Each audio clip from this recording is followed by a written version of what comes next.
Can you beat the market? It's obvious that most investors think they can beat the market. They wouldn't attempt to invest in individual stocks if they thought otherwise. The truth is that a lot of people just don't have the time or knowledge to be successful. 90% of investors cannot beat the market over the long term. To be a successful investor, you can't afford to ignore probabilities. In business, nothing is certain. That is why we look for anything that tips the odds in our favour. An example would be management. Good management has a higher probability of success than dishonest management. This can be applied to every aspect of business analysis, including the price you pay for its stock. So why does the majority of investors ignore the fact that they have a low probability of beating the market? Because it looks easy. Some people think it is easy.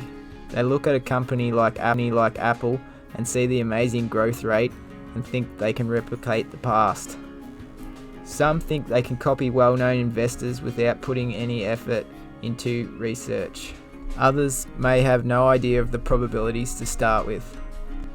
Do you believe you are in the top 10%?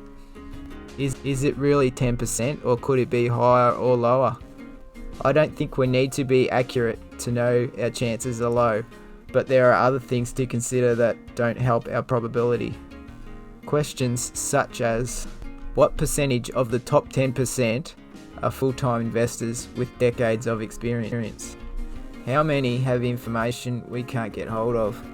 How many are due to luck? Do we want to rely on luck or skill? I doubt anyone in their right mind would want to rely on luck when it comes to money. So the only option we have is skill. Luckily, it is something we have control over.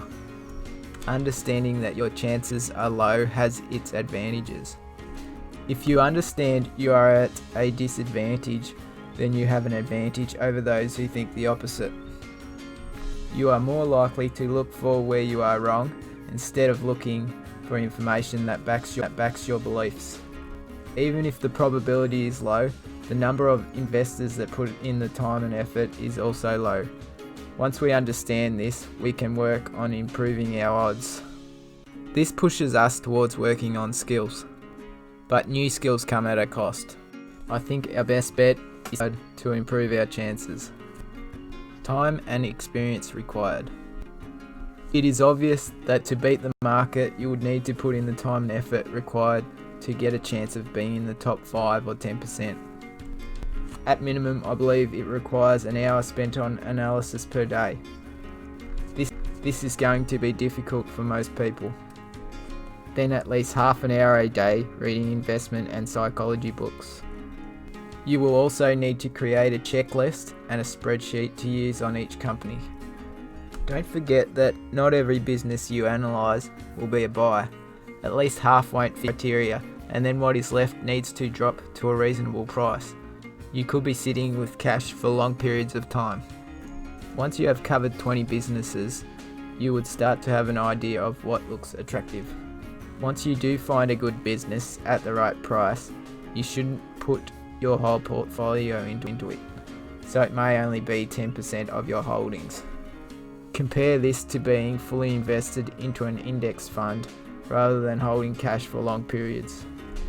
So how do we find time for all this? Finding the best value for our time spent is logical. Books provide the most value for your time. Read as many books on investing as you can. Avoid online courses. Most are written by people with short-term experience. A majority have no track record. The courses are quite expensive compared to books and lack detail. Even if the course was written by a proven investor, which is unlikely, chances are their book would hold more information. You would be surprised how much time people spend online, which could be better utilised. The average person could easily save an hour if they paid attention to their habits. Courses and YouTubers tend to condense information into short time frames, making it accessible, but this comes at the cost of deeper understanding. It may seem quicker to start with, but overall you will want total understanding.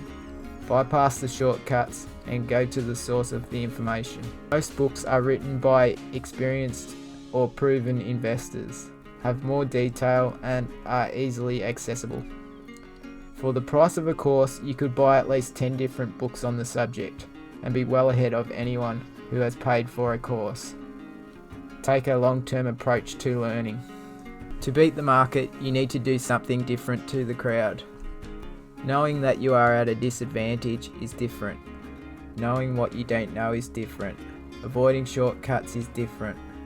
Being patient is different. We need to look where the crowd is not looking. This takes time and effort. Conclusion. Always think in probabilities. Nothing is certain. Understand when the odds are against us. Work on your skills rather than luck. Stick to books and original sources of information. Don't get sucked into shortcuts. Don't be afraid to do something different than the crowd. Be patient.